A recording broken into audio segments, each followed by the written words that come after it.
देखो धारिता लोग चल रही थी और इसमें क्वेश्चन बताए थे हम कि दो गोले हों आवेशित गोले, अगर उन दोनों को चालक तार द्वारा जोड़ दिया जाए तो आवेश का प्रवाह होगा उच्च विभव से निम्न विभव की तरफ। एक इस पर सवाल लिख लेते हैं। पहले मान लेते हैं कि दो गोले हैं, एक की त्रिज्या 10 सेंटीमीटर, एक की 20 सेंटीमीटर। मान लो इसकी 10 सेंटीमीटर, इसकी सॉरी 20 सेंटीमीटर। दो गोले हैं 10 सेंटीमीटर 20 त्रिज्या के दो गोले हैं और प्रत्येक को 100 माइक्रोकूलम का आवेश दिया गया है। इसको भी 100 माइक्रोकूलम, इसको भी 100 माइक्रोकूलम चालक तार द्वारा जोड़ दिया गया। तो अब आवेश का प्रवाह होगा उच्च विभव से निम्न विभव तक। तो सवाल क्या है इसमें कि जब इसे चालक तार द्वारा हम जोड़ देते हैं तो इनका उभयनिष्ठ विभव क्या होगा? पहला, इनका अंतिम आवेश फाइनल जो चार्ज होगा इन दोनों पर, क्योंकि आवेश बढ़ के एक से दूसरे में जाएगा, एक में कम होगा एक में अधिक हो जाएगा। तीसरा होगा जब चालक तार द्वारा जोड़ेंगे तो गर्म होगा तो उसमें ऊर्जा की हानि भी होगी। तो ऊर्जा की हानि कितनी होगी? तीन चीजें इसमें देखना। फिर से देखो 10 सेंटीमीटर 20 सेंटीमीटर त्रिज्या के दो गोले हैं, प्रत्येक को 100 माइक्रोकूलम का भी दिया गया। अलग अलग भी हो सकता है, 100 हो 80 ऐसे भी हो सकता है। चालक तार द्वारा जोड़ दिया गया। चालक तार से जोड़ने के बाद इनका उभयनिष्ठ विभव क्या होगा? नंबर 2, अंतिम आवेश क्या होगा? तार से जोड़ने पर ऊर्जा में हानि क्या होगी? ये तीन चीजें इसको देखना है। तो हमने पहले भी बताया था कि आवेश का प्रवाह होगा हमेशा उच्च विभव से निम्न विभव की तरफ। ये मात्रा नहीं होता कि 100 है कैसे है, कम से अधिक है। जिस तरह से द्रव हमेशा ऊंचे तल से नीचे तल को बहता है, स्वतः नीचे कभी ऊपर नहीं गया। टिल्लू पंप से दूसरी बात है कि बाई मशीन, लेकिन हमें स्वतः ऊंचे तल से नीचे तल को आएगा। उष्मा उच्च ताप से निम्न ताप की तरफ बहेगी। आवेश उच्च विभव से निम्न विभव की तरफ बहेगा। तब तक बहेगा जब तक कि दोनों का तल बराबर न हो जाए, दोनों का ताप बराबर न हो जाए, दोनों का विभव समान न हो जाए। तो यहाँ विभव की बात है, इसलिए विभव की बात करते हैं। तो मान लेते हैं कि जब आवेश का प्रवाह होगा तो इन पर उभयनिष्ठ जो विभव होगा कॉमन पोटेंशियल V हो जाता है। और यहाँ आवेश संरक्षण का नियम लगाना। आवेश संरक्षित है। जोड़ने के पहले कुल आवेश इस पर कितना है जी? 100 इंटू 10⁻⁻6 माइक्रोकूलम कूलम हो जाएगा, प्लस 100 इंटू 10⁻⁻6। जोड़ने के पहले कुल आवेश बराबर जोड़ने के बाद कुल आवेश। अब जोड़ने के बाद कुल आवेश, मान इसकी धारिता मान लो C1 है, इसकी C2 है और विभव है जो भी हो गया। तो पहले जोड़ने के बाद आवेश C1 भी पहले पर और दूसरे पर C2V, C1V प्लस C2V। ये हो जाएगा 200 × 10⁻⁻6 इक्वल टू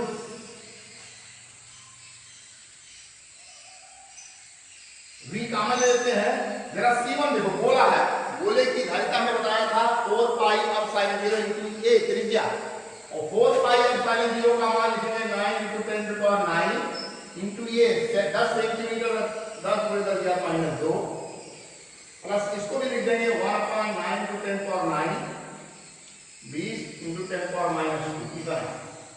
अब क्या करते हैं 9 इंटू 10⁻9 इसको इधर लाएंगे, ये हो जाएगा 2 इंटू 10⁻4 9 इंटू 10⁻9 अपॉन इधर ये 10 और 20 30 into 10⁻2 is equal to V। ये उभयनिष्ठ विभव आसानी से यहाँ से आ गया। और ये कर लेंगे हम इसको, ये हो जाएगा 3 का 9 3 दूनी 6 हो गया, और ये 10⁻⁻1 है। एक बचा 10⁻1 ऊपर जाएगा तो 10⁻10 और 10⁻4 उसमें से घट जाएगा। 10⁻⁻ वोल्ट। ये V का मान है, पूरा भाग का लेना हो सकता है, इधर उधर कोई बात नहीं। तो इससे तीन बार 3 दूनी 6 इतना हो जाएगा, और ये 1 बचा 10 घात 1 माइनस 1 हो जाएगा 10 घात 10 और 10 घात माइनस 4 10 घात 6। एक उभयनिष्ठ विभव आ गया, बस काम खत्म। अब उभयनिष्ठ विभव आ गया, दोनों तरफ कॉमन पोटेंशियल इतना आ गया। अब अंतिम आवेश क्या है?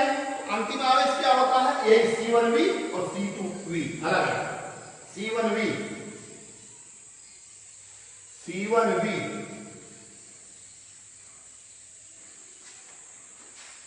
पहले पर अंतिम आवेश C1V 1/9 × 10⁹ into 10 into 6 into 10⁶ कितने कूलाम आएगा? इसको काट के लेंगे, कितने कूलाम आया। पहले बोले पर अंतिम आवेश आ गया। अच्छा, दूसरे भी निकालना तो C2 भी कर सकते हो, नहीं तो टोटल आवेश कितना था? कितना था?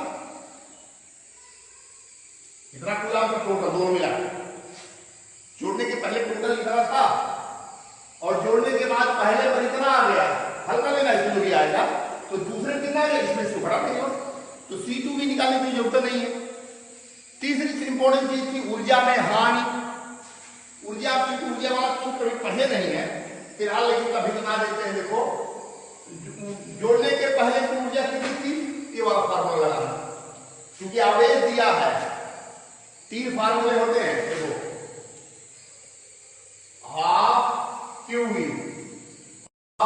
CV², Q²/2C, इतना फार्मूला होता है ऊर्जा। तो ये तीनों में से कोई नहीं प्रयोग कर सकते, क्योंकि विभव जोड़ने पहले दिया नहीं है। ये आवेश दिया है, धारिता दिया है, त्रिज्या मतलब धारिता दे दिया है। तो जोड़ने के पहले दोनों कोणों पर ऊर्जा Q² मतलब हो गया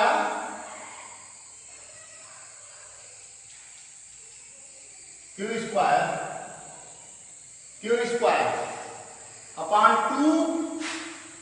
C का मान कितना होगा? 1/9 × 10⁹ और त्रिज्या C कितनी है? 10 × 10⁻²। जोड़ लेना। ये जोड़ने के पहले वाले पर, इसी तरह से दूसरे वाले पर भी इतना जोड़ देना।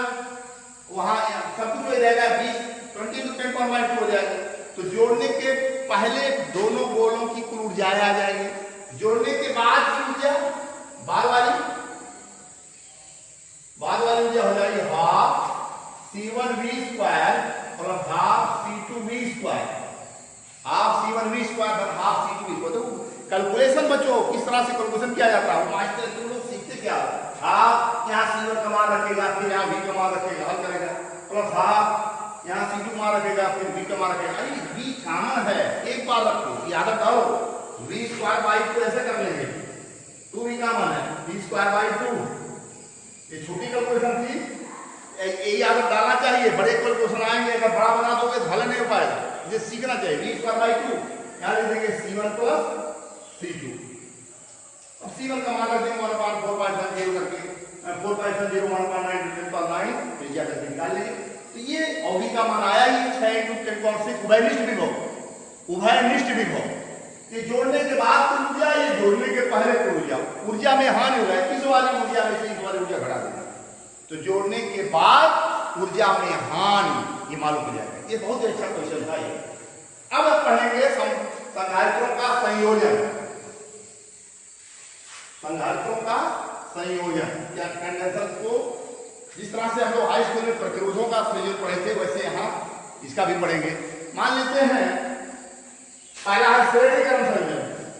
श्रेणी क्रम संयोजन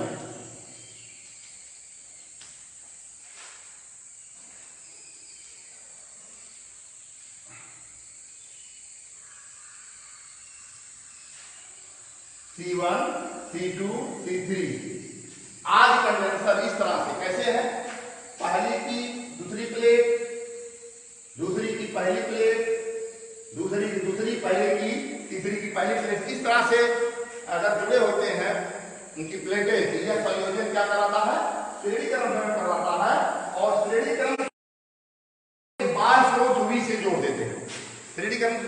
कंडेंसरों को आपस में इस तरह से जोड़ करके एक बार स्रोत V से जोड़ देते हैं।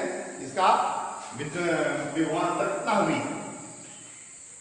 अब होता क्या है, यहां से आवेश चलेगा, मान लो क्यों आवेश चला है, तो ये जो आवेश चलेगा वो जो इसमें होगा, ये इसमें होगा तो इसमें होगा। श्रेणी क्रम में आवेश या प्रतिरोध में हमने पढ़ा था धारा समान होती है। अगर श्रेणी क्रम है तो निश्चित रूप से धाराएं उसमें समान होंगी। अगर श्रेणी क्रम कंडेंसर है तो निश्चित रूप से उस पर आवेश क्या होगा, समान होगा। होता क्या अलग चीज, इनके सिरों पर विभवांतर अलग होगा। यहाँ V1 मान लेते हैं, इसको V2 मान लेते हैं, इसको V3। तो श्रेणी क्रम में विभवांतर अलग अलग होते हैं कंडेंसरों के ऊपर, और सभी का योग क्या होता है, बराबर। अर्थात हम कह सकते हैं V बराबर होगा V1 plus V2 plus V3, ऐसे V1 plus V2 plus V3। सभी कंडेंसरों के विभवांतरों का योग स्रोत के विभवांतर के क्या होता है, बराबर होता है। तो V equal to V1 plus V2 plus V3। और एक चीज देखो, ये इस यहां से स्रोत से जो आवेश चला Q, वही आवेश यहां भी जाएगा, वही आवेश यहां भी, वही आवेश यहां भी। मान लेते हैं इनका तुल्य धारिता C है, इनकी तुल्य धारिता क्या है, C है। तो तुल्य धारिता में जो आवेश होगा वो भी Q होगा। अगर इन पर Q है, इनका जो इक्विवेलेंट बनेगा उसमें भी Q होगा। और तुल्य धारिता C माने हैं, ये तुल्य विभवांतर समझो, तुल्य विभवांतर यहां लिख देंगे Q बाई C, क्योंकि हमने पढ़ा है Q by C, Q equal to CV, ये इसलिए V equal to Q by C। यहां क्या होगा, Q बाई C1, यहां क्या होगा Q बाई C2, यहां क्या होगा Q बाई C3। तो Q से Q कैंसिल हो जाएगा और आ जाएगा 1/C 1/C equal to 1/C1 plus 1/C2 plus 1/C3। ये तुल्य धारिता का सूत्र आया श्रेणी क्रम में। एकदम जो प्रतिरोधों का हम लोगों ने पढ़ा था समांतर क्रम में, इसी का श्रेणी क्रम ऐसे होता है। पलट करके आपस में जोड़ा जाता है, जोड़ने के बाद जो भी कुछ आएगा उसको फिर पलट देंगे, तुल्य धारिता आ जाएगी। तो श्रेणी क्रम में होता क्या है, नंबर 1, श्रेणी क्रम में क्या हुआ, श्रेणी क्रम में तुल्य धारिता जो सबसे छोटी धारिता होगी उससे भी छोटी आएगी, स्मॉल और द स्मॉलेस्ट। श्रेणी क्रम में तुल्य धारिता जो सबसे छोटी धारिता होगी उससे भी छोटी आएगी। जैसे 2, 3, 4, अगर माइक्रोफैरड 3 माइक्रोफैरड 4 माइक्रोफैरड को हम श्रेणी क्रम में जोड़ दें, इसकी जो तुल्य आएगी सबसे छोटी क्या है, तो 2 से भी कम आएगा।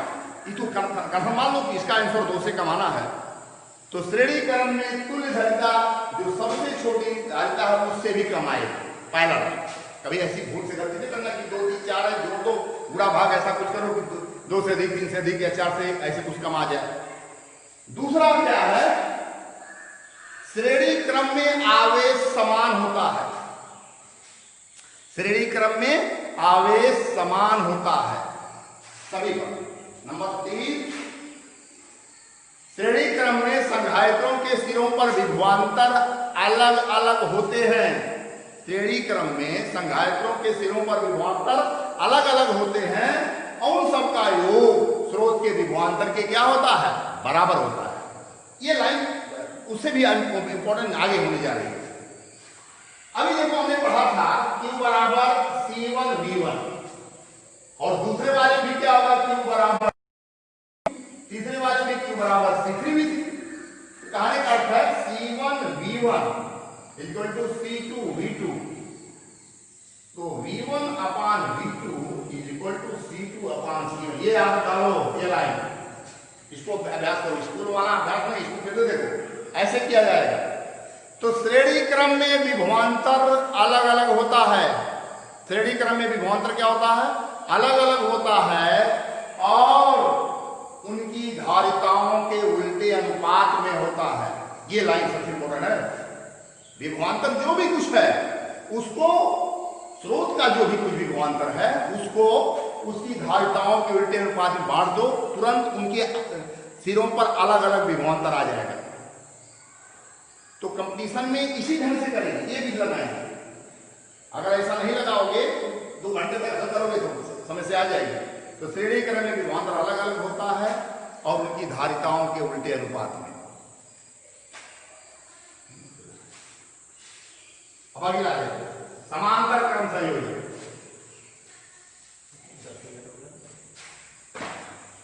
समांतर क्रम संयोजन, इसमें देखो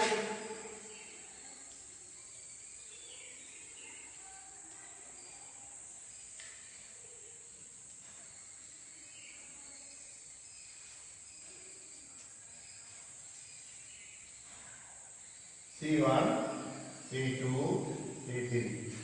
यहां पर समांतर क्रम में क्या होता है, सभी की प्लेटें एक सिरे पर और दूसरी प्लेटें दूसरे सिरे पर, दूसरी प्लेटें एक बिंदु पर और पहली प्लेटें सबकी एक बिंदु पर जुड़ी होती है। कॉम्बिनेशन इसका जो होता है वो समांतर क्रम कहलाता है। यहां पर मान लो आवेश चला क्यों, यहां चलेगा, यहां पहुंचा, 3 रास्ते हुए, आवेश का बंटवारा हुआ, इधर गया Q1, इधर गया Q2, इधर गया Q3। क्योंकि आवेश यहां चलेगा 3 मार्ग मिलेंगे, एक इधर एक इधर एक इधर। लेकिन इस टोटल का Q बराबर हो जाएगा Q1 बराबर Q1 plus Q2 plus Q3। Q बराबर Q1 plus Q2 plus Q3। सभी आवेशों का योग स्रोत से निकलने वाले आवेश के क्या हो जाएगा, बराबर।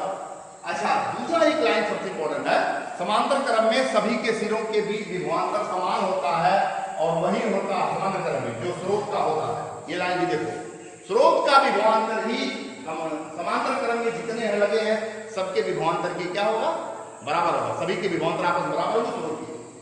तो Q बराबर Q1 plus Q2 plus Q3। और Q के स्थान पर लिख देंगे हम यहां से C1V। मान लेते तुल्य धारिता C है, तुल्य धारिता क्या है, इन सबका C1 C2 C3 का तुल्य धारिता C है। तो Q का स्थान लिखेंगे CV equal to C1V plus C2V plus C3V। तो C बराबर C1 plus C2 plus C3। तो C बराबर C1 plus C2 plus C3। सभी धारिताओं का योग तुल्य धारिता के बराबर होगा। तो समांतर क्रम में क्या हुआ, पहला चीज, जो सबसे बड़ी धारिता है उससे भी बड़ी, ग्रेटर द ग्रेटेस्ट, जो सबसे बड़ी है उससे भी अधिक आएगी तुल्य धारिता। नंबर 2, आवेश अलग अलग होता है, आवेश अलग अलग होता है,